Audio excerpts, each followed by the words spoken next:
नमस्कार मित्रांनो, welcome back to memories and miles.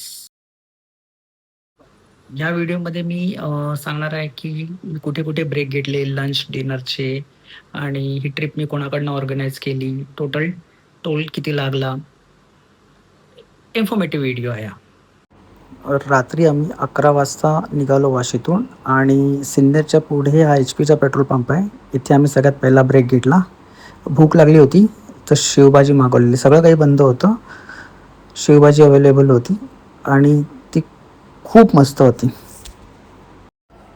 माझे ताडोबा आणि कान्हा दोन्ही सफारी आणि वेलकम हेरिटेज ताडोबा याचा स्टे मी into the wild safari Ankit यांच्याकडनं बुक केली. मी URL दिली आहे, तिथे मी माझा रिव्ह्यूही टाकलेला आहे. सफारी आणि ताडोबाचा स्टे अंकित यांच्याकडून मी बुक केला. मेन कारण म्हणजे कन्व्हिनियन्स. फर्स्ट ऑफ ऑल अंकित हे माझ्या एका मित्राचे रेफरन्स आहेत आणि टोटल ट्रस्टवर्दी असल्यामुळे काय झालं, मी त्यांच्याशी कॉन्टॅक्ट केला. त्यांनी मला सगळे डिटेल्स दिले. अ, ताडोबाच्या सफारीचे डिटेल्स दिले, कान्हाच्या सफारीचे डिटेल्स दिले आणि स्पेशली मला ना वेलकम हेरिटेज या रिसॉर्टमध्ये राहायचं होतं आणि त्याचं ऑनलाईन बुकिंगच भेटत नव्हतं. पण फर्स्ट कॉलमध्येच अंकितने मला कन्फर्मेशन दिलं, की तुमचं बुकिंग होऊन जाईल आणि त्यांनी मला पूर्ण आयटनरी पाठवली. प्राईस हे मी इथे रिव्हील करत नाही, कारण प्राईस हे फ्लक्च्युएटिंग असतात. सीझन वाईज तुमची कुठली सफारी आहे, किती लोकं आहेत. अ, त्याच्यामुळे प्रत्येकाला प्राईस आणि कन्सेशन हे वेगळं-वेगळं असेल.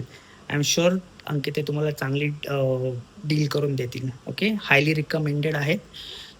जर कोणाला सफारी बुक करायची असेल, तर प्लीज तुम्ही त्याच्या कॉन्टॅक्ट करू शकता. सगळे डिटेल्स या व्हिडिओमध्ये आहेत. ऑल्दो मी सगळे डिटेल्स कमेंट बॉक्समध्ये पण टाकलेले आहेत. अ, आणि सेकंड बुकिंग क्लब महिंद्रा. माझं क्लब महिंद्राचं मेंबरशिप असल्यामुळे एक बुकिंग मी क्लब महिंद्राचं माझं स्वतः केलं. 3 वाजता सिन्नर HP पेट्रोल पंपवर निघाल्यानंतर आम्हाला नागपूर करून वेलकम हेरिटेजला यायला अराउंड 2 वाजले. लंच आणि डिनर आमचा 2-3 दिवस इथेच होत होता.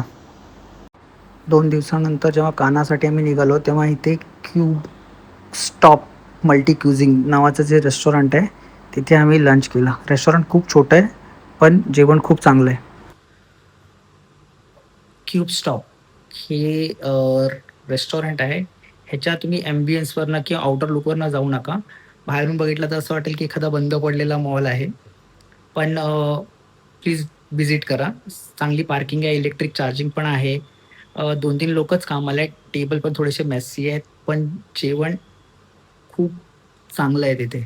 अ,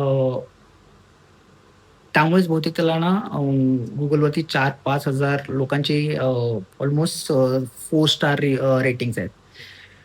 हायली रिकमेंडेड हे रेस्टॉरंट लंचसाठी. पुढचे 3 दिवस ब्रेकफास्ट, लंच, डिनर आमचा क्लब महिंद्रामध्येच होता. नागपूरवरून शेगावला जाताना आम्ही जेवण दुपारचं इथे गायत्री भोजनालयमध्ये केलं. खूप गर्दी होती. जेवण साधं पण खूप चांगलं होतं. फटाफट नंबर आले आणि ₹220 एक थाली होती. Highly recommended again.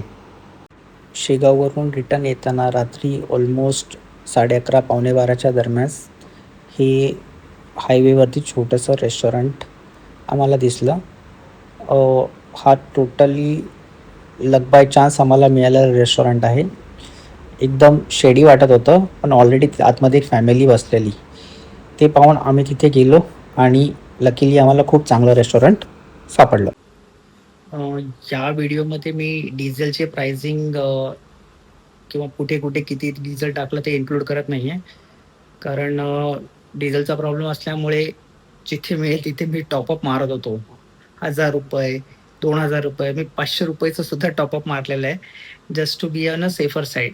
त्यामुळे खूप ठिकाणी मी थोडं डिझेल भरलंय. तर माझ्याकडे टोटल असं अ, किती डिझेल मी कन्झ्युम केलं आणि किती रुपयाचा डिझेल टाकला त्याचा प्रॉपर रेकॉर्ड नाहीये माझ्याकडे.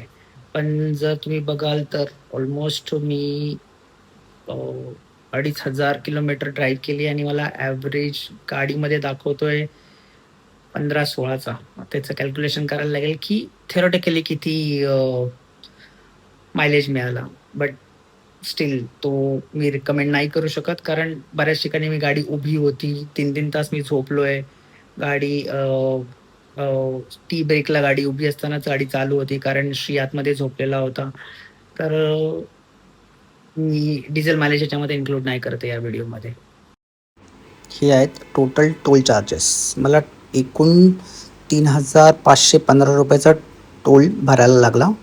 वाशीतून ताडोबाला पोचेपर्यंत 1,510, ताडोबापासून कान्हाला पोचेपर्यंत 355, कान्हापासून शेगावला जायला मला लागले 790, आणि शेगावच्या पुढून मेहकर इथून मी समृद्धी हायवे जॉईन केला. मेहकर टू वाशी मला चार्जेस लागलेत 860 रुपये. आता ह्याच्यामध्ये थोडेफार टोल मला सेव्ह करता आला असता जर मी शेगावला जाताना एक्सप्रेस न घेता अमरावतीवरून गेलो होतो. पण जस्ट फॉर ड्रायव्हिंग कम्फर्ट म्हणून मी म्हटलं एक्सप्रेसवर न जाऊ, आणि तिथे मला थोडासा एक्स्ट्रा चार्जेस लागलेले आहेत, जे तुम्ही इझिली अवॉइड करू शकता. ह्याच्या व्यतिरिक्त कोणाला काही इन्फॉर्मेशन हवी असेल तर प्लीज कमेंटमध्ये तुम्ही विचारू शकता. जेवढ्या लवकरात लवकर पॉसिबल होईल मी रिप्लाय करेल. ठीक आहे, संपूया हा व्हिडिओ. बाय. भेटू पुन्हा व्हिडिओमध्ये, दुसऱ्या व्हिडिओमध्ये.